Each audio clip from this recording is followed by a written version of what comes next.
जय जगन्नाथ। आज सकाळ सकाळ मा पुଅ रेडी ହେଇଛୁ ବୁଲତେ ଯିବା ପାଇଁ। କୋଉଠି ଯିବା ଟେଣ୍ଟେଣା ମୁଁ ଆସି ପହଞ୍ଚିଯାଇଛି ମୋ ବାପ ଘରେ। ଆଉ ଇଏ ହେଉଛି ମୋ ପୁଅର ଦ୍ୱିତୀୟ ମା ମାନେ ତା ମାଉସୀ। ପହଞ୍ଚୁ ପ୍ରିୟା ବନେଇଥିବା ଏହି ସ୍ୱାଦିଷ୍ଟ ଭୋଜନକୁ ଗ୍ରହଣ କରାଗଲା ଏବଂ ସୁଜିରେ ବନିଥିଲା ବୋଲି ପଛରେ ଜଣା ପଡ଼ିଲା। ମୁଁ ଗଲା ପରେ ପ୍ରିୟା ସବୁ ରୋଷେଇ ଶିଖିଗଲାଣି। ଆରେ ସେ କୁଆଡ଼େ ଗଲା? ଇଏ କ'ଣ ଗୋଟେ ପାର୍ସଲ ଧରିକି ଆସିଲାଣି। ବାପା ମଗେଇଥିବା ଏହି କାଚ ଜାର ଗୁଡ଼ିକ ଆଜି ଆସିଲା। ଆରେ ଆପଣ କ'ଣ ୟାକୁ ଚିହ୍ନି ନାହାନ୍ତି? ଇଏ ମୋ ସାନ ଭାଇ ଗୁଗୁଲ ପରା। ପାଖରେ ମୋ ପୁଅ କେବେ ବି ରୁହେ ନାହିଁ। ଆଜି ଦୁଇ ପହର ଭୋଜନଟି ଖରାରେ ବସି ଖିଆଗଲା।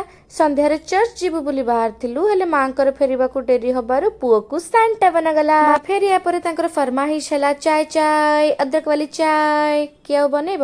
ପ୍ରିୟା ହିଁ ବନେଇଲା। ମୁଁ ତ ଚାହା ପିଏ ନାହିଁ, ହେଲେ ସେଇମାନଙ୍କ କପ୍ରୁ ଗୋଟେ ଗୋଟେ ସିପ୍ ମରାଗଲା ମୋ ପୁଅକୁ ଦେଖା କରିବା ପାଇଁ। ତାର ସୁଇଟି ମାଉସୀ ଆସିଥିଲା। ଆଜି ଏଇଭଳିଆ ମଜା ମଜାରେ ଦିନଟି କଟିଗଲା। ଆମେ ମା ପୁଅ ଚାଲିଲୁ ଶୋଇବା ପାଇଁ। ବାଏ।